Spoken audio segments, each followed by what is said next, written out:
বন্ধুরা, আমি শুক্লা ব্যানার্জি আবারও চলে এসেছি আপনাদের কাছে একটা নতুন ভিডিও নিয়ে।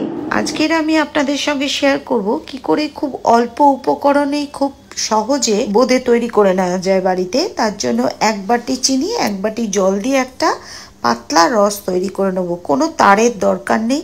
আর তাতে একটু লেবুর রস মিশিয়ে দিলাম যাতে রসটা না জমে যায়। এবারে 1 বাটি বেসনে 2 বড় চামচ ঘি দিয়ে একটু মিশিয়ে তারপর অল্প অল্প জল দিয়ে নর্মাল টেম্পারেচারের জল নেবেন, নিয়ে এটা একটা ব্যাটার তৈরি করতে হবে।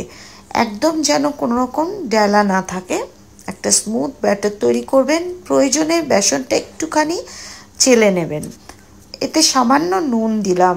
আমার মনে হয় মিষ্টিতে একটু নুন দিলে মিষ্টিটা আরও ভালোভাবে বোঝা যায়। এবারে ওই ব্যাটার থেকে দুটো ছোট বাটিতে 1 হাতা করে ব্যাটার সরিয়ে নিয়ে তাতে 2 রকম ফুড কালার মিশিয়ে দিলাম। এটা অপশনাল, আপনারা চাইলে মেশাবেন, না হলে মেশাবেন না। এটা দেখতে বোঁদেটা জাস্ট ভালো লাগে। এখানে কিন্তু আমি কোনো বেকিং পাউডার বা বেকিং সোডার ব্যবহার করলাম না। একটা ঝাঁঝরি হাতা নিয়ে তার উপরে ব্যাটারটা দিতে হবে এবং আমি এটা ঘিয়ে ভাজবো, সেই জন্য খুব বেশি আমি এখানে ঘি দিতে পারিনি। আপনারা সাদা তেলেও ভাজতে পারেন। আর যেটুকু ঘি বা তেল থাকবে তার ওপরেই ঝাঁঝরিটা রাখার চেষ্টা করবেন, যাতে তেলের ওপর বা ঘিয়ের ওপরেই এই দানাগুলো পড়ে, আশেপাশে যেন না পড়ে। আর খুব বেশি একসঙ্গে কিন্তু ব্যাটার দেবেন না, কারণ তাহলে কিন্তু এই ছাড়া ছাড়া ভাবটা থাকবে না। এই একটার ওপর একটা পড়লে কিন্তু ওটা শেপটা বাজে হয়ে যাবে। অবশ্যই করে ছাঁকা তেলে বা ঘিয়ে ভাজতে হবে।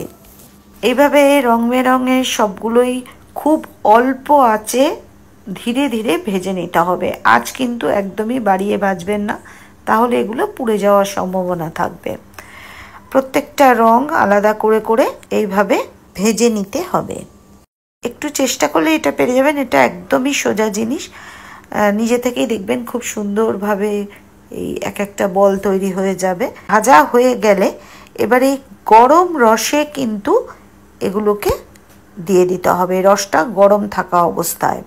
যদি রস ঠান্ডা হয়ে গিয়ে থাকে তাহলে আবার একটুখানি গরম করে নেবেন, নিয়ে তার মধ্যে এই ভাজা বোঁদেগুলো দিয়ে দেবেন। রসে ডুবিয়ে তারপরে মিনিমাম ঘন্টা 2-3 চাপা দিয়ে রেখে তারপর পরিবেশন করুন। ভিডিওটা ভালো লেগে থাকলে লাইক কমেন্ট শেয়ার করতে ভুলবেন না।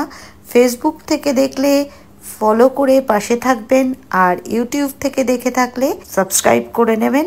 পাশে থাকা বেল বাটনটা একবার ক্লিক করে দেবেন, তাহলে যখন যা ভিডিও আপলোড করব আপনার কাছে নোটিফিকেশন পৌঁছে যাবে। ভিডিওটা শেষ পর্যন্ত থাকার জন্য অসংখ্য ধন্যবাদ।